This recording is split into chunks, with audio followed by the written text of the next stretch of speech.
Hello and welcome back to CarWale's Driver's Car series. Now, if you watched our previous episode, you'd know that we deviated from our recipe for the driver's car and ditched hatchbacks and sedans in favor of an SUV. And that was quite a revelation, especially when it came to dynamic ability. What we didn't like though is the manual gearbox on that SUV, and so we said that if you want a fun to drive car, get an automatic. I know, the nerve. But we thought this time, let's walk the talk. And so we've got another SUV, and this time, this one has an automatic gearbox. But since we're going off script, we thought why not go all the way, and instead of sticking with the turbo petrol, this time we've got a turbo diesel for you. An SUV, the new X1 might be, but it uses a monocoque chassis. It also uses sophisticated car-like suspension instead of hardy and rudimentary stuff we generally associate with SUVs. And then to top it all, it runs on 18-inch wheels draped in some sticky road-going rubber. The engine, a diesel, is a 2-litre 4-cylinder unit with a max-rated power output of 150 bhp. It also makes a very satisfying 360 Nm of peak torque that comes in quite early in the rev range. So performance is quite entertaining. The engine is mated to a 7-speed torque converter automatic that comes with pedal shifters for those who want a higher sense of control. And since this is an S-drive model and not an X-drive one, power and torque is channeled only to the front wheels instead of it going to all 4 corners. But before we get behind the wheel and see what the X1 can do, a word about our partner. As with petrol cars in the series, we wanted performance-based fuel for the diesel lineup as well. Enter Indian Oil's premium and performance-centric diesel brand Extra Green. Extra Green boasts of a higher cetane number than your regular everyday BS6 diesel, 55 against 51. And just like a high octane number indicates higher performance in petrols, a high cetane number in diesels means better and more complete combustion. Indian Oil claims Extra Green helps in quicker ignition. Now we know there is no spark plug in a diesel engine, so the diesel's ability to self-ignite quickly plays a big role in the engine's performance. This only means easier and quicker starting in less than ideal scenarios. Extra Green, courtesy its higher cetane number and with the addition of the choicest of ingredients, also helps in more complete combustion. The better the combustion, the lesser the emissions, and of course, better the fuel efficiency as well. What's more, the ingredients we spoke of earlier help with keeping the fuel injectors clean, and since these have lubricating properties, using Extra Green can also help result in reduced wear and losses, says Indian Oil.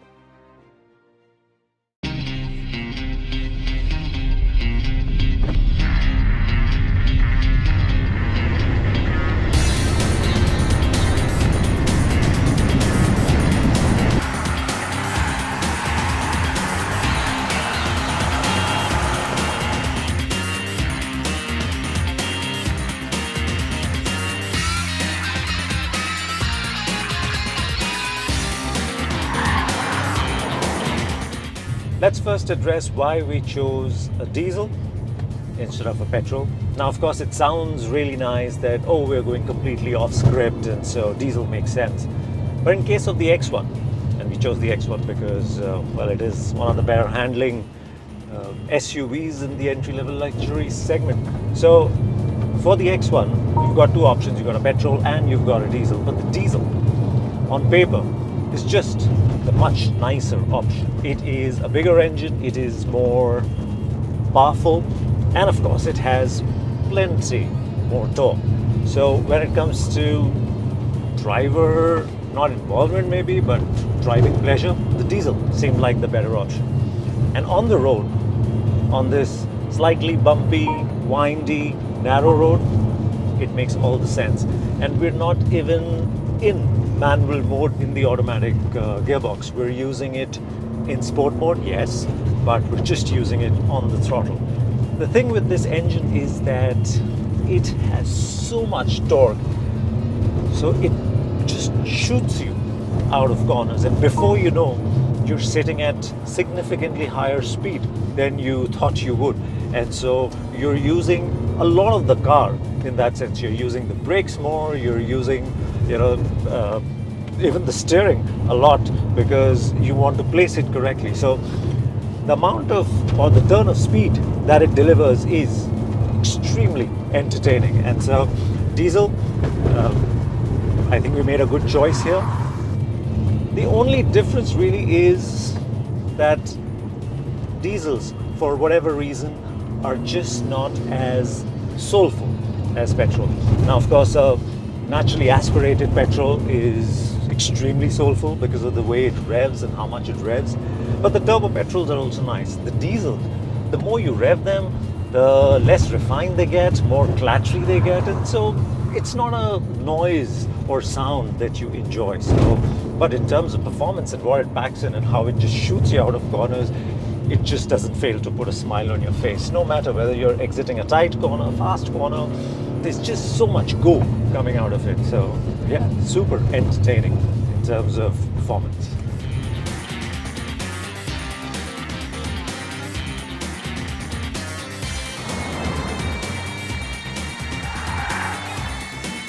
Now the X1 with diesel comes with a 7-speed torque converter like we mentioned earlier, and you have these pedal shifters that you can use for if you want to have better control. And we're not using the pedal shifters on this drive to give us more revs. In fact, we're using the pedal shifters so we can short shift, because with this diesel you don't really need to rev it that much, not with so much torque coming in, and also of course the more you rev it, the less refined it gets. So we're using the pedal shifters mainly so we can short shift and we still have enough drive going out of corners. The other part, of course, is that with so much performance coming in, you want to use the pedal shifters coming downhill, especially when you're driving, so you're not using the brakes too much or overusing them so that you have brake fade. But yeah, now in terms of, in a manual gearbox there's so much that you can say. In an automatic there isn't really much. Yes, the 7-speed is not exactly slow, it's not exactly fast. You have decent control, but you have to wait for it to be in the right rev range for you to be able to use the pedal shifters effectively.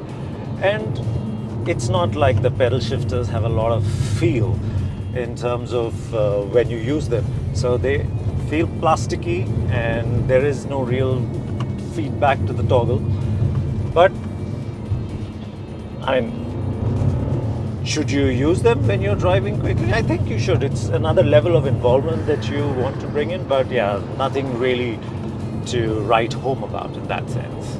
But I guess we were expecting that with the automatic. It's just an automatic should be used in a car where you really want to enjoy and exploit the driving dynamics of the car, and you don't have to really worry about shifting and heel and towing. And in this case, what you can do, even though there is no heel and towing to be done, is that you can use your left foot so you're not bored out of your mind with the left foot, or it's useless sitting there. So you can use it to hone your left foot braking. And on the X1, with the pedal placements being such, it comes easy.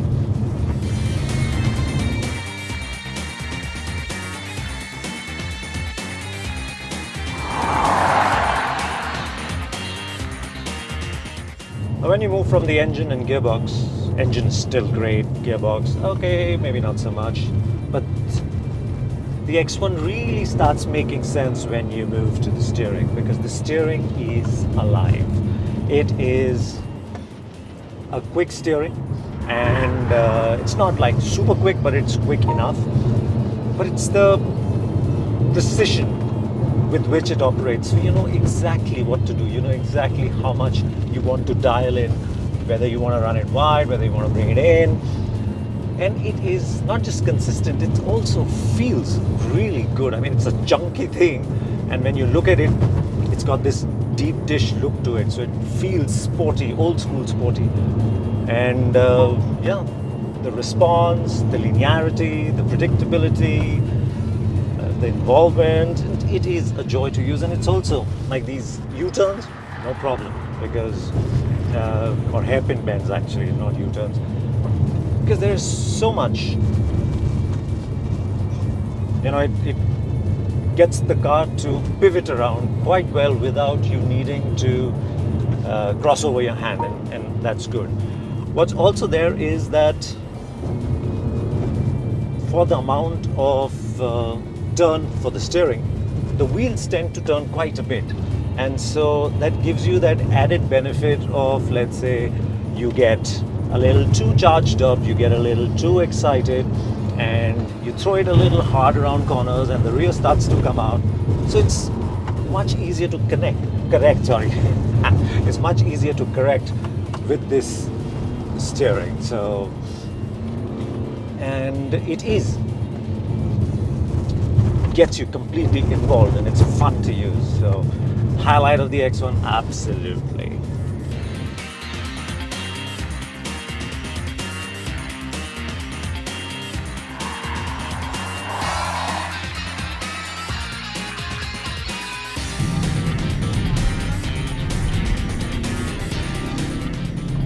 Besides the steering, of course, the handling or the driving dynamics is where the X1 truly shines. It's a big car, it's not exactly light, but it doesn't feel like it when you throw it around a section of corners or drive it enthusiastically around a set of twisties. It feels light, and it feels nimble, and it feels like it will do whatever you want. You want to place it, you want to run it close, you want to run it wide, you want to get it to, oversteer a little coming out of corners. It does all of that, and it does it with such, what should I say,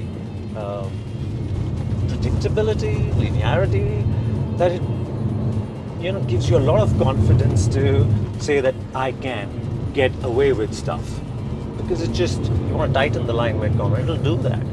You want to get on the bar so that it starts to run away wide a little, and you can control how much you want to do that.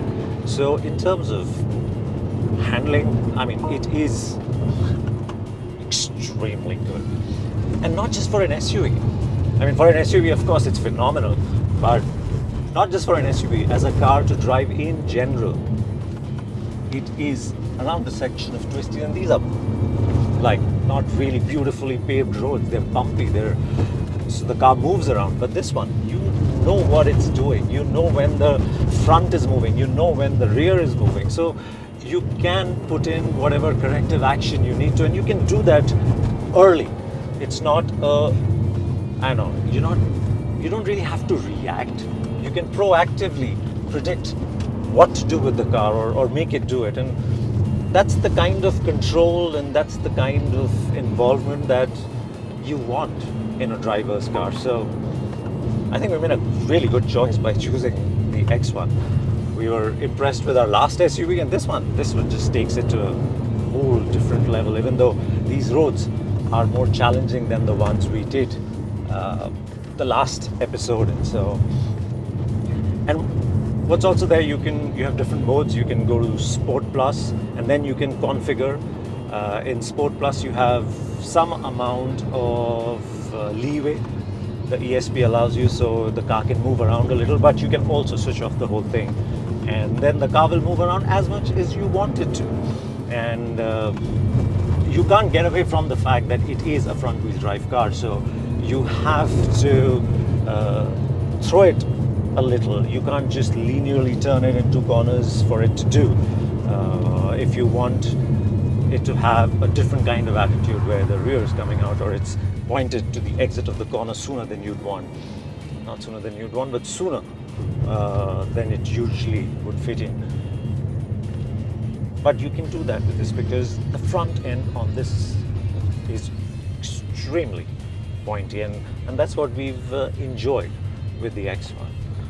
In terms of handling, it's super.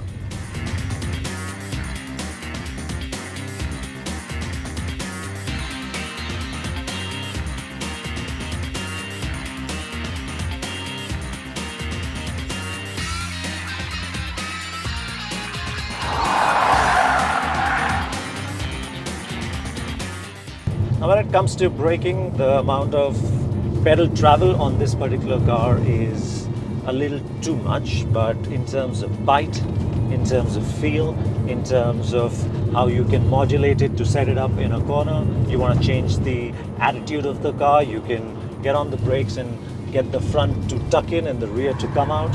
Do that. And the amount of control that it offers, it's great. I mean, I love the brakes on this one. I would wish that the amount of travel was a little lesser. It feels like I've run out of brakes, but of course I don't. And we've been going up and downhill, and even downhill, the amount of fade that you'd expect it to have is just not there. Now, of course, we've been using the left foot to keep it down instead of using the right foot up.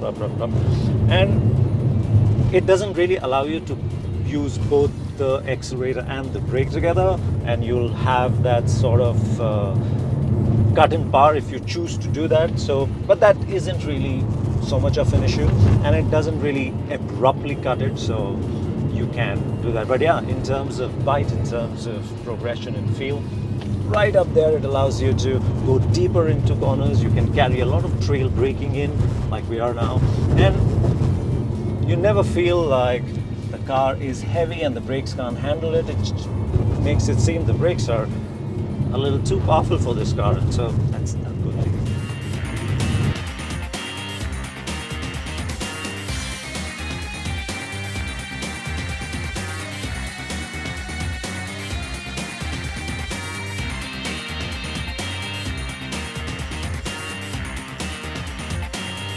Now, we said at the start that we're going off script, completely off script. So we've got an SUV instead of hatchbacks and sedans. We've got an automatic gearbox instead of a manual, and we've got a turbo diesel instead of a petrol automatic. Now, 2 out of those 3 things have turned out to be really good choices or deviations or change in our recipe. And that is, of course, the fact that this is an SUV that is really a car. Again, any way you look at it, not look at it, but any way you feel it, it just feels like a car, like a high, where you sit high, not even high riding, but where you sit high. And dynamically, it is outstanding, like we've said in our piece a little earlier. The way you can place it, the way it balances itself, the kind of body control it has, the grip levels it has, the flexibility, the maneuverability, the playfulness that it offers. I mean, everything that it has is just so much fun. So it wasn't a bad choice to, pick an SUV. Then the second bit is this diesel engine. It is a strong diesel engine. Now, maybe in some other car, a petrol engine might have been better, but in the X1, I mean, if you are buying the X1 for driving pleasure, get the diesel. It is just superb. I mean, it's, like we said, it's not as soulful as a petrol engine because you can't hear it much, and when you hear it, it's not a really nice sound, so you want to short shift and go through. But the amount of torque there is and how you can ride that torque just makes this diesel so nice, so you can fall in love with this diesel. So I hope diesels don't disappear, because if diesels are like this, I mean, why wouldn't you want to have them? So great diesel, great driving dynamics, even though it's an SUV, but it's the gearbox. And okay, maybe this is not a dual clutch, and a dual clutch might change our point of view, but as a torque converter, yes, it works. It's not in the way.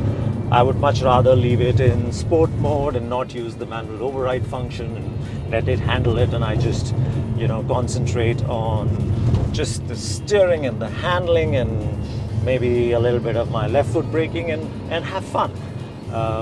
But yeah, as something to pick and choose, I don't think the automatic is like adds to the whole experience, but the only thing is that it doesn't get in the way. So yeah, if you want an entry-level luxury SUV that is tremendous fun to drive, get yourself the X1 diesel.